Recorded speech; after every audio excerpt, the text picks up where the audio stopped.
Hi class, my name is Jocelyn and today I'm going to be talking to you guys about a dictatorship that occurred in the Dominican Republic. It was led by Rafael Trujillo, an infamous dictator who was known for terrorizing his citizens. So what was Trujillo's regime? General Rafael Leonidas Trujillo Molina, or as he was also known, El Jefe or the Chief, was an infamous military dictator that was in power for 31 years. With the use of torture, arrests, and fear, he dominated over the people of the Dominican Republic. How it all started. Trujillo's rise to power began when he joined the Constabulary Guard during the U.S. occupation of the Dominican Republic. This lasted from 1916 to 1924. During this time, the U.S. attempted to fix the Dominican Republic's foreign debt by creating different public works and the constabulary, which was made up of Dominican soldiers trained by the U.S. Marines in order to police the country. Being trained by the U.S. Marines and his natural talent, Trujillo was able to quickly rise up in the ranks.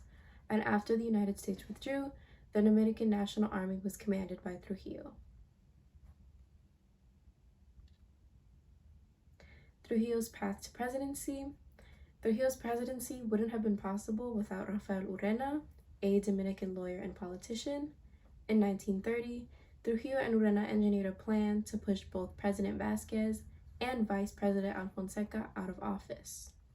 While Urena and his band of revolutionaries planned to overthrow the president, Trujillo held back his troops, declaring neutrality. This allowed for them to oust the president and send him into exile, claiming that he extended his presidency, which was against the Constitution. Trujillo's path to presidency continued. Leading up to the election, Trujillo eliminated his competition by intimidation or force. Once it was time for the election in 1930, Trujillo won with 95% of the vote. Thus began the era of Trujillo. The era of Trujillo. Directly after the election, a big hurricane hit, devastating the country's capital, Santo Domingo. The hurricane killed nearly 2,000 people, and Trujillo saw this as an opportunity to secure his role as president. He placed the country under martial law and began reconstruction of the city.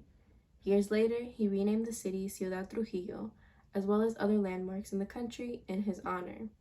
This just goes to show how much of a big ego he had as a dictator.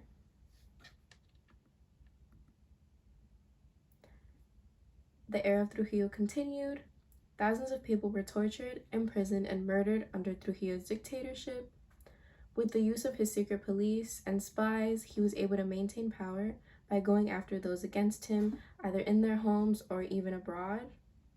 During his dictatorship, he built a system that enriched himself and those close to him. His family was known to control 3/5 of the country's gross domestic product. He monopolized the salt, beer, and tobacco industries as well as others.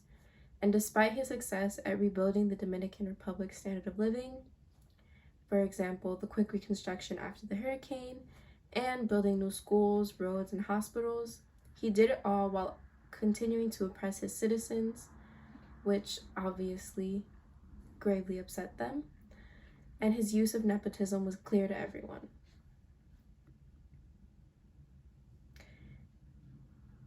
For the rest of the presentation, I'm going to be going over some examples of Trujillo's corruption. On this slide, I have a quote directly from him, and it says, he who does not know how to deceive does not know how to rule. I found this quote pretty interesting because it really shows his personality as a dictator. This isn't necessarily something you would want your president to say, so I thought I'd throw it in there. So one of the big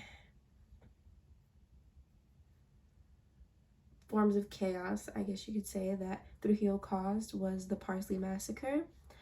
In October of 1937, roughly 20,000 Haitians were killed at the hands of Trujillo. Trujillo was known for disliking the Haitian people believing that the removal would improve the nation. So those who were dark-skinned and thought to be Haitian were captured and killed, commonly by machete, and this is where the massacre got its other name, El Corte, or the cutting, because they would literally cut these poor people up.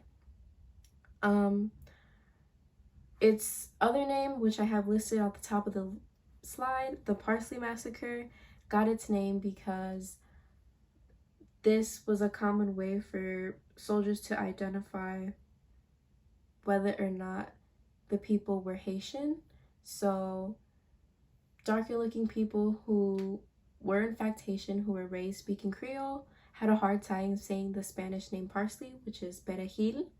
So once Trujillo's men would ask them to pronounce the name, if they said it wrong, they would thus take them in because they would know that they were Haitian born and considered a threat or in Trujillo's eyes, just unnecessary. So another really big, I guess, event and just event that happened during Trujillo's dictatorship was the entire situation with the Mirabal sisters. So the Mirabal sisters were known as the Mariposas. It was 3 sisters, Minerva, Patria, and Maria Teresa. They actually did have a 4th sister, but she wasn't really into politics and she didn't follow their same ideals and wasn't as active with them throughout this revolution. So they were famous for their efforts in leading an underground revolution against Trujillo. In 1947, the Mirabal family was invited to one of Trujillo's parties, and here is where he met the sisters and took a liking to Minerva, which she did not like. She very clearly dismissed his advances at her. And as a result of the family leaving the party early, Trujillo imprisoned the girls' father and confiscated their property. So these parties that Trujillo would throw were essentially a place for him to meet younger women that he would prey on, and leaving the party early or not attending the party at all was not an option. Since he was a dictator, it was imperative that you attended these parties because you would get punished otherwise, as we can see in the Mirabal family. Eventually, the girls and their husbands formed the June 14th movement with their code name Las Mariposas to plan a revolution against Trujillo.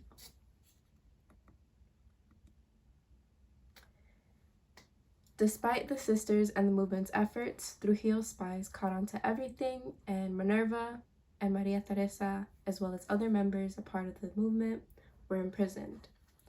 After releasing the sisters to hopefully regain the US and the church's trust, Trujillo still felt threatened by the sisters' presence. So, on November 25th of 1960, Trujillo ordered his men to kill the sisters and cover up their deaths as a car accident. On that day, the 3 sisters were actually headed back from prison while they were visiting their husbands when Trujillo's men snuck up on them, cornered them, and killed not only the sisters, but their driver as well. They beat and asphyxiated them and threw their car off a hill to make it seem like a car accident. After doing all this, Trujillo's plan actually backfired, and the US closed its Dominican Republic embassy and began secretly investing in the anti-Trujillo movement. So obviously Trujillo was known for not liking these sisters. He constantly had problems with them. He even allowed for Minerva to finish school, but didn't let her get her degree at the end of it. So she went through all that schooling to become a lawyer for her to not be allowed to actually practice. So nobody believed it when they got in a quote-unquote car accident. They all knew that it was a cover-up done by Trujillo. So the Mariposas legacy continues. In 1999, the United Nations declared that November 25th would be the official International Day for the Elimination of Violence Against Women. The sisters are remembered as national heroes and have monuments in honor of their fight against the dictator. Trujillo's demise. On May 30th of 1961, Rafael Trujillo was ambushed and gunned down by 7 assassins, some of which who had previously been a part of his armed forces, thus bringing an end to a very long dictatorship.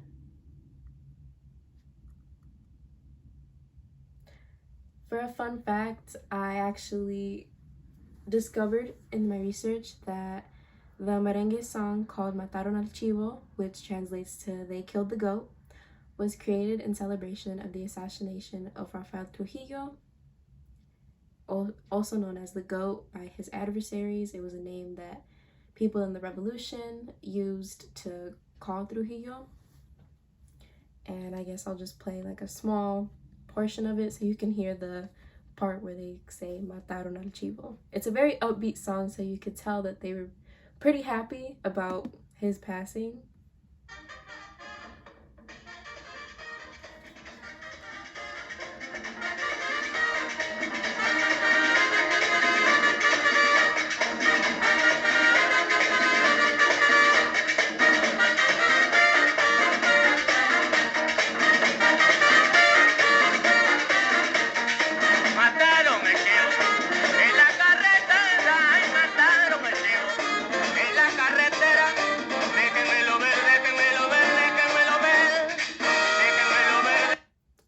So obviously you guys heard it. That was just my fun fact to throw in there. And that is the end of my presentation for Trujillo's regime.